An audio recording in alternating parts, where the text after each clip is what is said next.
오늘 하나님께서 우리에게 허락하시는 말씀은 신약 성경 사도행전 4장 12절 말씀입니다. 우리 온 마음 다해서 함께 받들어 읽습니다. 다른 이로서는 구원을 받을 수 없나니 천하 사람 중에 구원을 받을 만한 다른 이름을 우리에게 주신 일이 없음이라 하였더라. 아멘. 오늘도 하나님의 크신 은혜가 예배 참석하신 여러분 가운데 충만하게 임하기를 원합니다. 여러분은 자기 이름의 가치에 대해서 생각해 보신 적이 있습니까? 여러분의 이름을 누군가가 분명히 지어줬고 그때로부터 그 이름이 여러분을 따라다니게 된 것입니다. 우리는 종종 신용이라는 말을 씁니다. 저 사람은 신용이 있어, 저 사람은 신용이 없어 라는 거죠. 만약에 우리가 은행에 가서 돈을 빌릴 때 신용만으로 돈을 빌린다면 얼마나 받을 수 있을까요? 목사는 금융권에서 신용대출을 잘 안 해줍니다. 신용이 없어서라기보다 담보가 없다는 얘기겠죠. 어떤 이름에는 신용이 들어있어서 그 사람 하면은 빌려드리죠. 제가 보증하죠. 이렇게까지 말하는 거죠. 신용이 있어야 믿어주고 신용이 있어야 밀어주고 그리고 신용이 있어야 빌려주는 거예요. 저 사람은 번번이 떼먹는데 저 사람은 번번이 거짓말 시키는데 그러면 안 빌려주고 지원을 안 해주고 추천도 안 해주는 거예요. 오랜 시간 담임 목회를 하면서 많은 부교역자들을 만난 적이 있습니다. 이제 그들이 더 자라서 담임 목회지로 나가게 되는데 종종 그 교회에서 그분이 어떤 분이에요? 라고 물어볼 때가 있습니다. 그러면 이제 대부분 잘 말하죠. 좋게 말하죠. 근데 그러지 못할 사람도 없지 않아 있습니다. 그럴 때는 기도하는 중에 선택하시면 좋겠습니다 라는 말을 하면 100% 그분을 선택 안 하는 거예요. 제가 보증합니다. 확실합니다. 성실합니다. 진실합니다. 열심히 있습니다. 믿을만합니다 라고 하면 고려해 보는 거예요. 물론 돈을 빌리는 것으로 이름의 가치를 전부 설명할 수는 없습니다. 이름의 가치는 다양한 방면에서 거론할 수가 있습니다. 저는 여기서 영향력이라는 말을 떠올려 보게 되는 것입니다. 영향력이 있다, 영향력이 없다 이런 얘기죠. 세계에서 가장 영향력 있는 사람이 누구일까? 2022년도 영향력을 조사했는데 우크라이나의 젤렌스키가 1등, 러시아의 푸틴이 2등이었답니다. 이 발표를 하나님이 들으시고 뭐라고 말씀하실까요?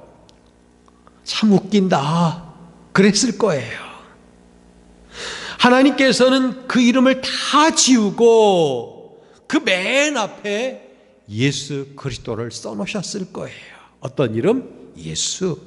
모든 이름 위에 뛰어난 이름, 가장 아름다운 이름, 가장 영향력 있는 이름 예수라고 써놓으셨을 거라는 겁니다. 성도 여러분, 예수님은 어제나 오늘이나 그리고 영원무궁하도록 우리에게 가장 영향력 있는 이름인 것입니다. 우리는 그것을 믿기 때문에 그 이름에 의지하여 기도도 하고 그 이름에 의지하여 인생길을 걸어가고 그 이름에 의지하여 우리의 여러 사정과 형편을 아뢰는 거예요. 그렇다면 예수님의 이름이 가장 귀한 이유가 무엇일까? 예수님의 이름이 가장 귀한 이유가 무엇일까 하는 거예요.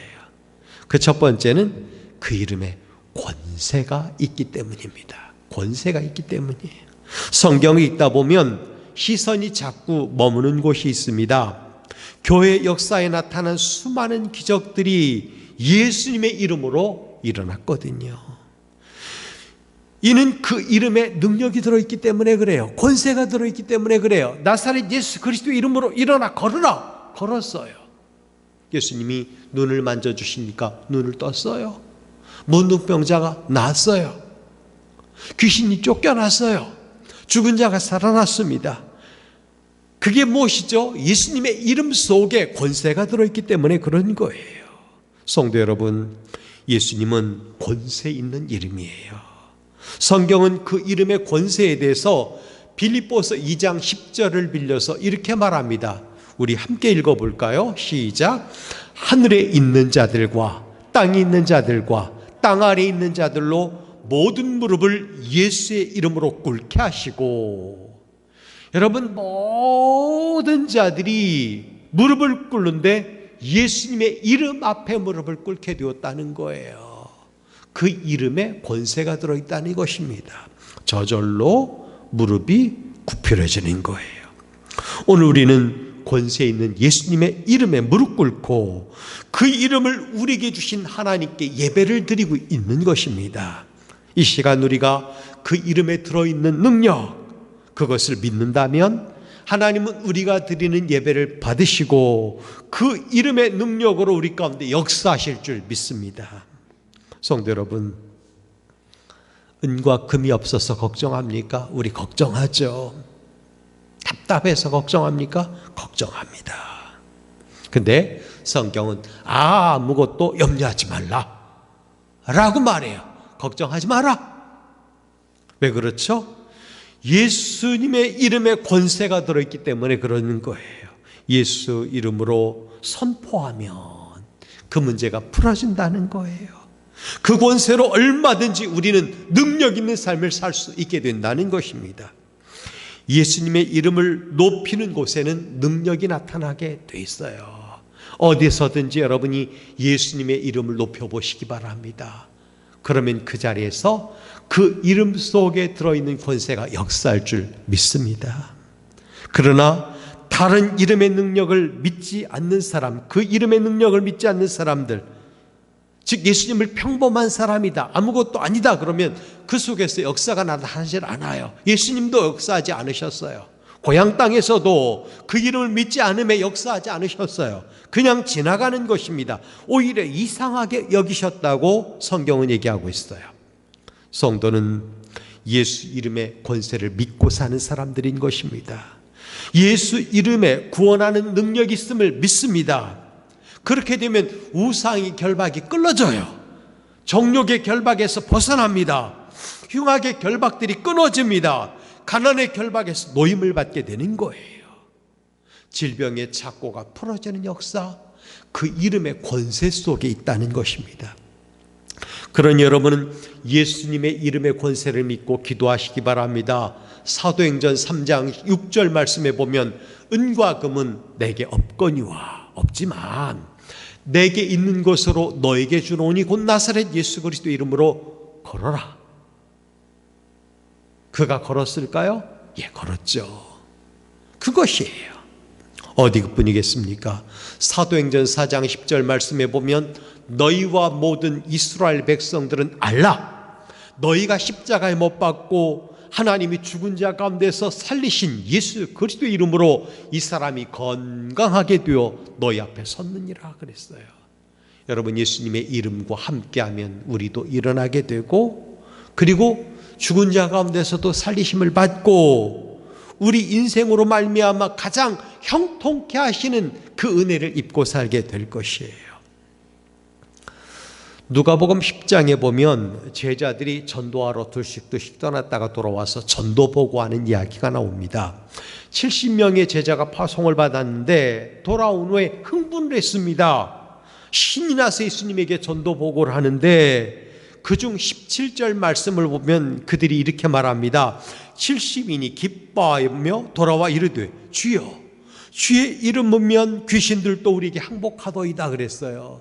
주님의 이름이면 귀신도 항복했다는 거예요. 전도하다가 만난 귀신과의 영적 싸움에서 승리했다는 것입니다. 예수님의 이름으로 그들을 이겼다는 거예요. 그 이름으로 나타난 역사를 그들이 간증하고 있는 거예요. 성도 여러분, 주님은 12제자에게 예수님의 이름의 권세를 주셨습니다. 70명의 제자들에게도 동일하게 예수님의 이름의 권세를 주셨습니다. 그 말은 뭘까요?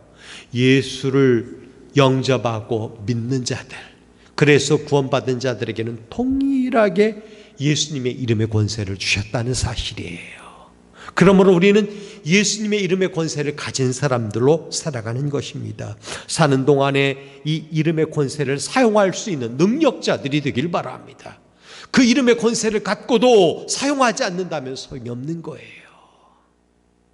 쓸데없는 겁니다.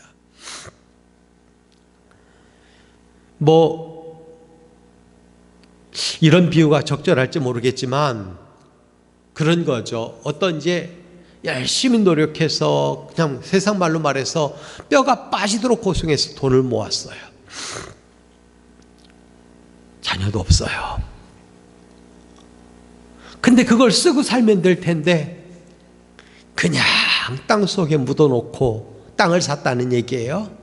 그러고서 쓰지도 못하고 쪽방에서 추운 데서 겨울을 자는 거예요. 저는 그런 사람을 봤어요. 물론 그에게 양딸이 있었어요. 그래서 양사위가 있는 거죠. 올 때마다 간이든 쓸개든 빼줄 것처럼 해요. 뭘 노려서죠? 그 재산 탐해서예요. 근데 그 양딸이 그 땅을 못 팔게 하는 거예요. 왜 그럴까요? 돌아가시면 자기 것이 되니까. 그걸 차지하려고. 근데 저는 그렇게 얘기하지 않았어요. 파세요. 팔아서 남은 생에 평안하게 쓰시고 혹시 물려주고 싶은 것도 있으면 미리 떼주세요. 그랬거든요. 그러겠다고 했는데 그 뒤로는 몰라요. 어떻게 됐는지. 뭐냐면 묶어놓고 안 쓰는 거, 이게 권세를 사용하지 못하는 것과 같다는 거예요. 이미 우리에게는 땅만큼의 재산도 있을 수 있고 아니면 한 나라만큼의 재산이 있을 수도 있는 것입니다. 왜? 예수 이름의 권세 속에는 무궁한 능력이 들어있거든요. 그러므로 이 이름에는 권세가 들어있다는 거 놓치지 말길 바랍니다. 또 하나, 그 이름에는 은혜가 들어있어요. 은혜가 들어있기 때문이에요. 가장 귀한 이유. 여러분, 우리는 예수님을 구원자라고 말합니다. 주님은 우리를 구원하시기 위하여 하늘의 보좌를 버리고 이 땅에 오셨다고 성경은 얘기합니다. 성경은 분명히 말하기를 예수님은 하나님의 본체시라 그랬고 영광과 능력에 있어서 동등이라고 말씀했습니다. 하늘 영광의 주인공이며 하늘 중심에 계셔야 옳은 분이라는 얘기예요. 그럼에도 예수님은 그 주인공 된 자리를 버리시고 종의 형체를 가져 이 땅에 오셔서 우리를 위하여 죽기까지, 십자가 달려 죽기까지 자기 생명을 버리셨다는 것입니다. 바울은 이 사실을 가지고 자기를 낮추시고 죽기까지 복종하셨으니 라고 말을 했어요. 곧 십자가의 죽으심이라. 여러분, 이게 은혜가 아니면 뭐겠습니까? 예수님의 이름이 귀한 이유가 뭐냐면 그 이름 속에 이런 은혜가 들어있다는 거예요. 찬송가에 보면 웬 말인가 날 위하여 라고 하는 가사가 나오죠. 웬 말인가 날 위하여 주 돌아가셨나, 이 벌레 같은 날 위해 큰애 받으셨나 라는 거죠. 여러분, 얼마나 귀한 건지 그 마지막 절에 보면 늘 울어도 눈물로써 못 갚을 줄 알아 몸밖에 드릴 것 없어 이 몸 바칩니다 라고 노래를 합니다. 여러분, 예수님의 이름이 귀한 이유는 은혜가 들어있기 때문에 그런 거예요. 전해오는 이야기가 있습니다. 하나님께서 천국에 있는 모든 성도들과 천사들을 불러 모셨어요. 그 자리에서 하나님은 안타까운 마음을 그들과 나누셨습니다. 세상 사람 모두가 다 범죄하여 멸망받을 상태에 놓여 있는데 누가 인간을 구원하러 내려가야 할 텐데 라고 말씀하신 거죠. 단 한 가지 조건은 죄가 없어야 한다라는 거예요. 그러자 천국에 있는 훌륭한 성도들이 모두 하나님께 내가 세상에 내려가 구원하겠습니다 라고 말을 했다는 거예요. 아브라함이 제일 먼저 나서서 청혼을 했습니다. 아버지여, 제가 가겠습니다. 잃어버린 자들을 구원하려 저를 내려보내 주십시오. 그랬더니 하나님이 말씀하시기를 아브라함아, 너는 자격이 없단다. 너는 세상에서 살 때 죄를 지었으니 안 돼. 라고 말을 했다는 거죠. 이번에는 이스라엘을 구원해낸 모세가 나서서 말을 했습니다. 아버지, 저를 보내주세요. 세상을 위해 제 피를 흘리겠습니다 라고 말을 했어요. 하나님께서는 모세에게도 안 된다. 내가 비록 이스라엘 백성들을 애굽에서 건져냈지만 죄 때문에 너는 약속의 땅에 못 들어갔지 않았느냐, 그 말을 한 거예요. 그러자 신령한 노래를 불렀고 하나님의 마음에 합한 사람이라고 소문난 다윗이 나섰습니다.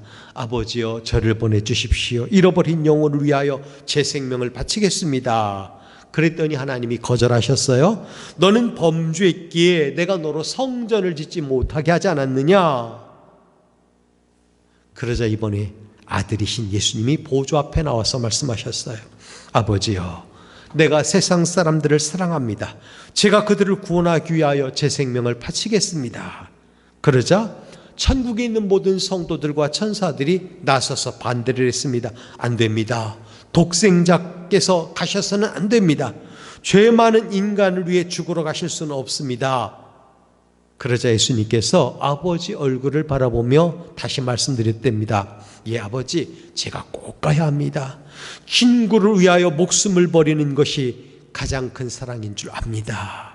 그러자 하나님께서 허락하셨다는 거예요. 하나님은 해와 달을 건너서 이 세상에 오셨습니다. 오셔서 우리를 위해 죽으셨어요. 이것 보고 은혜라고 하는 거예요. 은혜. 희생에는 고통이 따르기 마련입니다. 그 누구도 우리 주님만큼 고통받은 사람들은 없습니다. 사랑하는 제자에게 배신당해 배신의 입맞춤을 받았고, 무리들은 그 얼굴에 더러운 침을 뱉었고 때렸습니다. 군병들은 채찍으로 내리쳤어요. 그때마다 예수님은 찢겼습니다. 십자가에 못 박힐 때는 타는 목마름으로 갈증 때문에 고통을 받으셨어요. 우리 주님만큼 이 세상에서 고통받은 사람들은 없습니다. 무엇으로 했었죠? 우리에게 하늘 은혜를 입혀주기 위하여, 내려주기 위해서라는 거예요.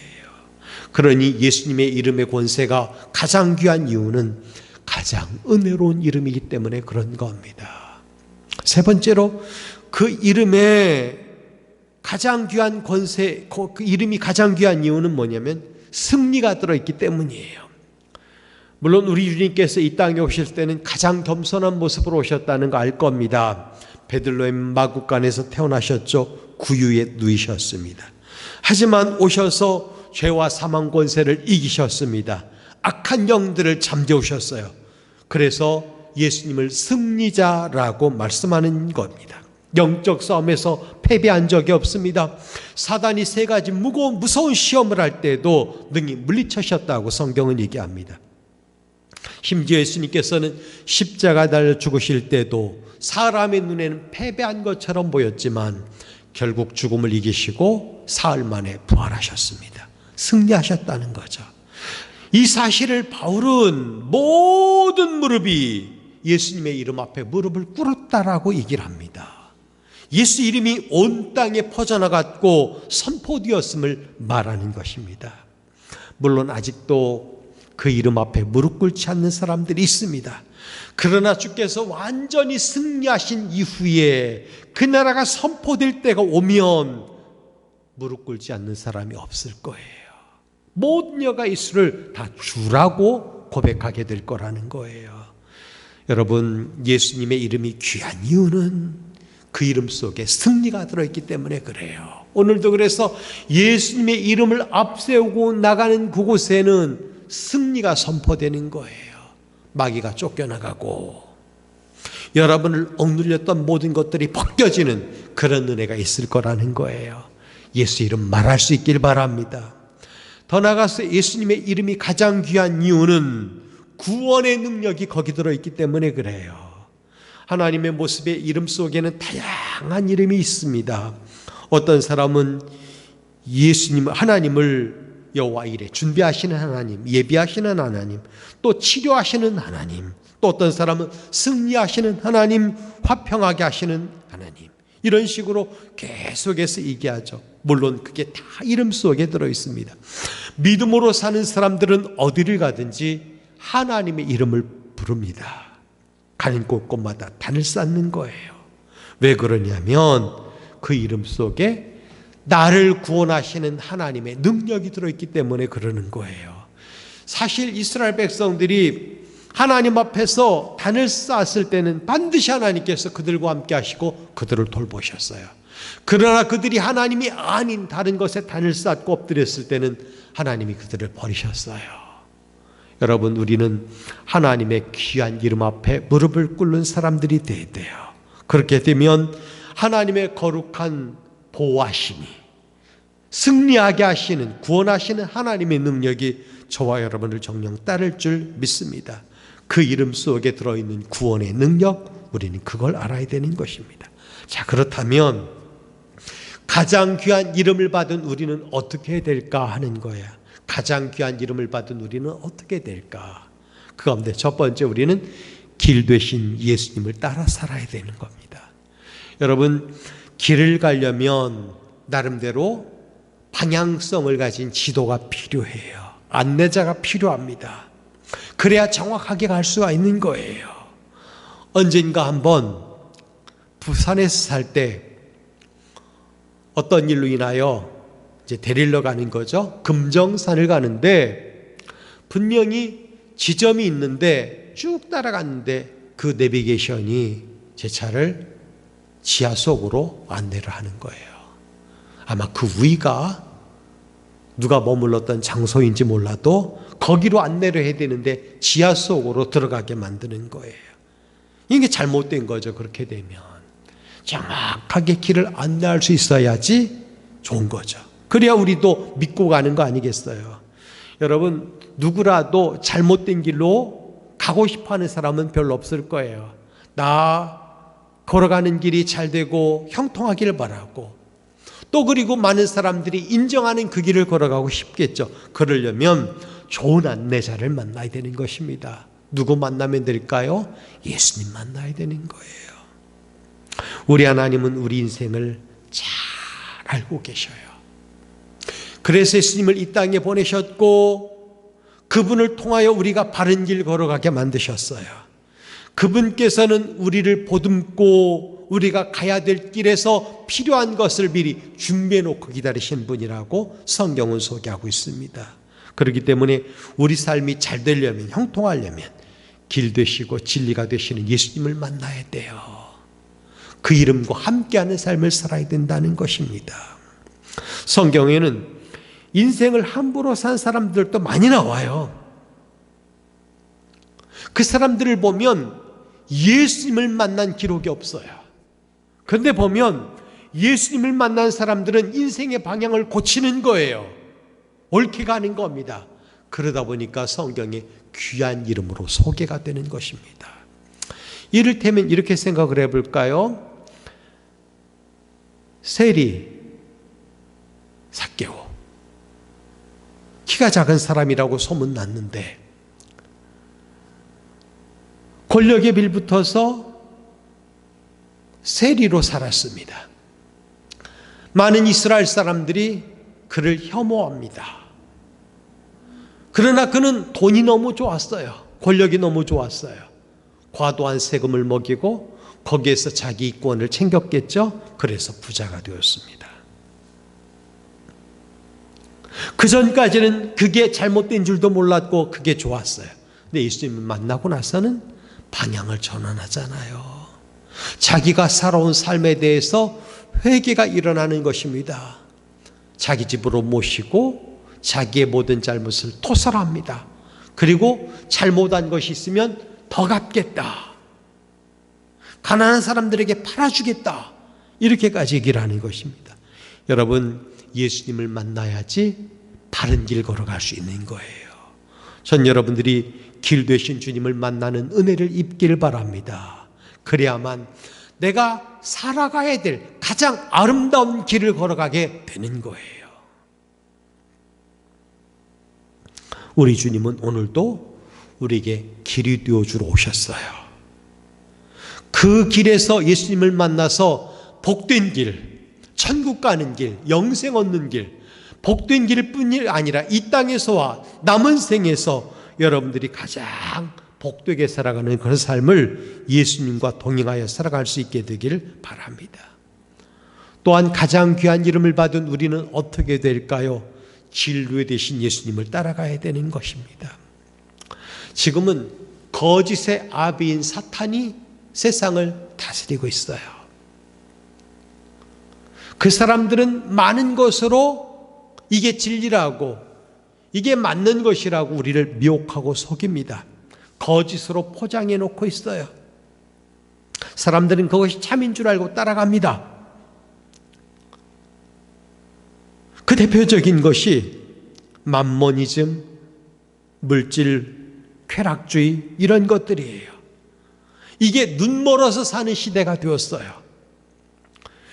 진리를 드러내고 거짓의 영에 속지 말아야 되는데, 그런데 거짓의 영이 우리를 장악하고 있는 거예요. 그래서 정신서부터 모든 삶 속에 다 이 거짓이 들어와 있는 거예요. 이런 세상 속에 왜 하나님이 우리를 두실까요? 차라리 우리를 거둬가셔서 천국에 이르게 하시고 하나님과 더불어 사는 그런 삶을 살게 하지 않고 왜 이 땅에 두셨을까요? 그것은 이 땅에서 그래도 진리가 되라 그거예요.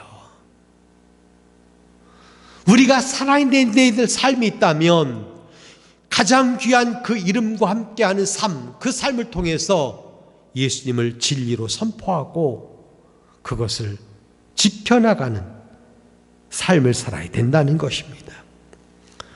심지어 성도들도 사탄의 꼬임에 넘어가 진리를 못 보는 사람들이 굉장히 많아요. 심지어 어떤 사람은 목사라고 하면서 하나님 까불면 혼나 뭐 이런데요. 말도 안 되는 거예요. 이 나쁜 사람이죠. 권력을 장악하려고 하고 심지어는 자기에게 공천권을 달라고 그러고 자기 말 안 들으면 욕하고, 그것도 보통 욕이 아니에요.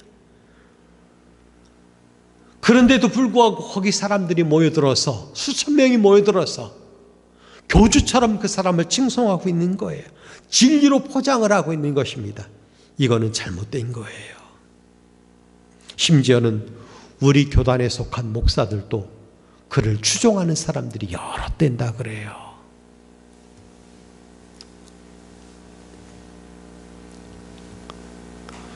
하나님께서 언제까지 그냥 두실지 모르겠지만 우리 주님이 통치하실 그때 모든 거짓은 다 거두어지고 오직 진리의 복음만 나타나게 될 것이에요. 그때까지 우리는 진리의 등불이 되어서 하나님 주신 삶의 현장에서 그 진리와 함께하는 복된 삶을 살아야 되는 것입니다. 우리 주님께서 기뻐하시는 게 뭔지 생각해 봐야 돼요. 요한 3서 1장 2절에 보면 형제들이 와서 내게 있는 진리를 증언하되 내가 진리 안에서 행한다니 내가 심히 기뻐하노라 이랬어요. 여러분, 우리가 예수님과 함께하는 삶을 언젠가는 하나님께서 인정해 주실 날이 올 거예요. 그때까지 저는 여러분들이 진리 안에서 행할 수 있게 되기를 바랍니다. 마지막으로 가장 귀한 이름을 받은 우리는 어떻게 될까요? 생명 되신 주님을 영원토록 모시고 살아야 돼요. 생명 되신 주님이, 우리 주님이 이름 속에 생명이 들어있는 것입니다. 영접하는 자, 곧 그 이름을 믿는 자들에게는 영생하는 권세를 주셨다 그랬어요. 생명이 들어있는 것입니다. 우리 주님께서 우리에게 계셔 주심으로 말미암아 우리는 이 생명과 함께하게 되는 거예요. 끝까지 생명을 놓치지 말길 바랍니다. 길 되신 주님을 따라 살고 진리 되신 예수님을 따라 살고 생명 되신 주님을 모시고 살아야 돼요. 요한복음 1장 25절 26절 말씀에 보면 나는 부활이요 생명이니 나를 믿는 자는 죽어도 살겠고 무릇 살아서 믿는 자는 영원히 죽지 아니하리니 이것을 내가 믿느냐라고 물어보시는 것입니다. 예수님이 곧 생명이라는 얘기예요. 놀라운 것은 그 생명이 그냥 생명이 아니라 영원한 생명이라는 것이에요. 영생이라는 것입니다. 그러므로 가장 귀한 이름을 받은 우리는 생명 되신 주님을 모시고 살아야 되는 거예요.